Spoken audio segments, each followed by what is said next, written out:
Hello everyone, আসসালামু আলাইকুম। কেমন আছো তোমরা সবাই? আশা করি ভালো আছো। আমি পারভিন সুলতানা, এভরিডে মিরাজ মাদার ব্লগে আমার নতুন একটি ভিডিওতে তোমাদেরকে জানাই ওয়েলকাম। দেশ থেকে দেশের বাইরে থেকে যারা এই ভিডিওটা দেখতেছেন সবাইকে অনেক অনেক ভালোবাসা। দোয়া জানিয়ে আজকের ভিডিওটি শুরু করছি। এই তো সকাল সকাল থেকে আজকের ভিডিও আমি শুরু করেছি। আজকে অনেক দিনতেই বিছানাটা চেঞ্জ করতেছি না, তো আজকে বলে চাদর চেঞ্জ করে দেব। তো এই যে চলে আসছি আমি বিছানার চাদরটা চেঞ্জ করতে। তো বিছানার চাদরটা উঠানোর পরে তোষকটা ভালো করে আমি জেরে নিয়েছি, তারপরে চাদরটা বিছিয়ে নিয়েছি। এই তো দেখতে পাচ্ছেন। তারপরে যে আমি আজকে ডাল রান্না করব, তো কোটা ডাল ছিল না, তো আমি ডালগুলো এখানে ঢেলে নেব। এই মুহূর্তে কে কে আমার আপু আমার সাথে আছেন সবাই ভিডিওতে অবশ্যই একটা লাইক দিয়ে যাবেন। তো আমি ডালটি কোটায় ডালতেছি। আপনারা আমার জন্য দোয়া করবেন, আমিও আপনাদের পাশে আছি, পাশে থাকবো ইনশাল্লাহ। আপনারাও আমার পাশে থাকবেন। আপনাদের সাপোর্ট ছাড়া আমি কখনো এগিয়ে যেতে পারবো না। আপনারা আমাকে বোনের মতো পাশে রেখে এগিয়ে যাওয়ার জন্য আমাকে অবশ্যই সহযোগিতা করবেন।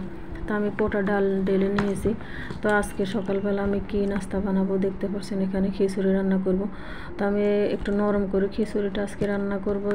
ডাল মসুরের ডাল দিয়ে আর চাল দিয়ে ভালো মতো নাড়াচাড়া করে একটু হলুদ দিলাম, লবণ দিলাম, তারপর আদা রসুন দিয়ে গোটা মশলা দিলাম, এলাচ, তারপর দারচিনি, এগুলো দিয়ে ভালো মতো নাড়াচাড়া করে আমি একটু গরম পানি করে রেখেছি আগেই। তো গরম পানিটা ঢেলে দিয়েছি। আমি আমার আপুদের পেয়ে অনেক খুশি। তারা সুন্দর সুন্দর কমেন্ট করে, আমি পড়ে অনেক খুশি হই। আপুদের কমেন্টের জন্য আমি অপেক্ষা থাকি। সুন্দর সুন্দর কমেন্ট পড়তে আমার ভালো লাগে। তারপরে এইভাবে আমাকে সাপোর্ট দেবেন, এইভাবে আমার পাশে থাকবেন, আমাকে এগিয়ে নিয়ে যাওয়ার জন্য আপনাদের আমার অবশ্যই প্রয়োজন। তো আমি এখানে খিচুড়িটা আজকে রান্না করব সকাল সকালেই। আজকে একটু নরম করে রান্না করব খিচুড়িটার, কারণ সবজি খিচুড়ি নরম নরম ভালো লাগে। তো আমি এখানে কোনো সবজি খিচুড়ি দিচ্ছি না, শুধু ডালই দিয়েছিলাম। তো দুপুরে রান্নার জন্য ফাঁকঘরে চলে এসে ডাল বসে দিয়েছে। ডাল ভালো মতো গলে গিয়েছে। তারপর গলে যাওয়ার পর আমি এখন ভালো করে ঘুটনি দিয়ে ঘুটে দেবো। এখানে ফাঁসের চুলে আছে, ভাত হয়ে আসছে, ভাত ঠিকা দেবো, ভাতের সময় ঠিকা দেওয়ার সময় হয়েছে। এখানে ডাল ঘুটতেছি। ডাল ঘুরতে আমি আপনাদের কাছে কিছু কথা বলে নিই। আপু ভাইয়ারা যারা আমার চ্যানেলে সাবস্ক্রাইব করেন নাই অবশ্যই আমার চ্যানেলে সাবস্ক্রাইব করে দিয়ে আমার পাশে থাকবেন। আর যারা অলরেডি এই কাজটা করে দিয়েছেন তাদেরকে অসংখ্য ধন্যবাদ।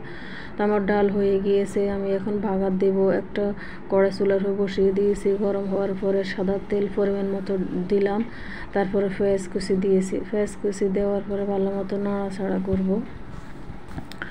তা আপু ভাইয়ারা আপনারা আমাকে অবশ্যই একটা লাইক দিতে বলবেন না। লাইক দিয়ে আমার পাশে থাকবেন, আমাকে সাপোর্ট করবেন। এতে আমার ডাল বাগার হয়ে গেছে। তারপর আমি এখানে ফাঁসের চুলায় আবার বসিয়ে দিতেছি তরকারি। তো কী তরকারি আজকে রান্না করবো দেখতে হবে। আজকে কোনো তরকারি রান্না করবো, তরকারি দিব না, শুধু একটু মাছ ভুনা করে নেব।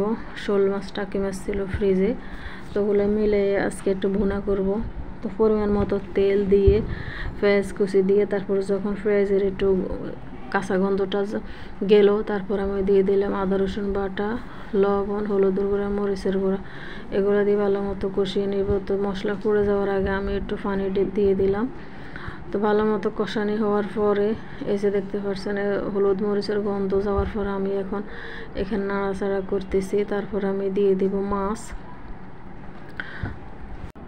এই কয়েকদিনে উপরে সবজি খেয়েছি, তো আজকে সবজি রান্না করব না। আজকে একটু সাদামাটা রান্না বান্না, যেমন একটু পাতলা ডাল রান্না করছি। তারপরে যে এখানে দেখতে পাচ্ছেন টাকি মাছ ভুনা করতেছি, টমেটো দিব। এই তো টমেটো দিব, তারপরে আমার রান্না বান্না শেষ হয়ে যাবে। দুপুরের রান্না আজকে আমি সকাল সকাল শুরু করে দিয়েছি। সকাল সকাল শুরু করে দিলে রান্নাটা শেষ হলে মনে হয় যে ঘরের কাজ অর্ধেকটাই শেষ হয়ে গিয়েছে। তো এইভাবে আমি প্রতিদিনে কাজ করি, রান্নাটা আগে শেষ করি, তারপরে আমি অন্যান্য ঘরে যে কোনো কাজ করি আর কি। তো আমার ডালও এই যে এখন বাগার দেওয়ার সময় হয়ে গেছে, ডালটা বলক এসেছে। তারপর আমি মাছটা দেখতেছেন আবার একটু নাড়াচাড়া করে দিই। ভালো মতো নাড়াচাড়া করে দিলে একটু মশলা ভালো মতো ঢুকে তরকারির ভিতরে। তরকারি আজকে দেবো না, মাছের ভিতরেই ঢুকবো। তো এখানে ফ্রোজেন করে একটা টমেটো দিয়ে দিয়েছি। ফ্রোজেন করা টমেটো দিয়ে যখন কষানি হবে তখন ফ্রোজেন করা টমেটোটা কেটে দিতে হয়। আগে দিলে কিন্তু গলে না এবং ফোমের মতো হয়ে থাকে। এরকম যখন মাছ দিয়ে কষানো হয় বা একটু হলুদ মরিচ দিয়ে কষানো হয় ওই টাইমে দিতে হয়। তো ওই টাইমে দিলে এই ফ্রোজেন করা টমেটো একদম গলে যায়, সুন্দর তরকারির সাথে মিশে যায়। তা আমি এখানে ডালে বাগার দিব। একটা ফ্রাই প্যান গরম হয়েছে, তারপরে আমি একটু সাদা তেল পরিমাণ মতো দিয়ে দিয়েছি। মাঝে মধ্যে এরকম হালকা পাতলা রান্না করে খেতেও ভালো লাগে, সব সময় শাক সবজি ভালো লাগে না, ভালো মন্দ মিলে সবসময় খেতে হয়। সবসময় তো আর একরকম খাওয়া যায় না, কোনো দিন আলু ভর্তা ডাইলও খেতে হয়, কোনো দিন ডিম ভাজা দিয়েও খেতে হয়, কোনো দিন ভালো মাছ মাংস রান্না করেও খেতে হয়। যে এরা যার যেরকম সুবিধা হয়, যার যেরকম আল্লাহ রিজিকে রাখছে সেই রকমই খাবে চলবে।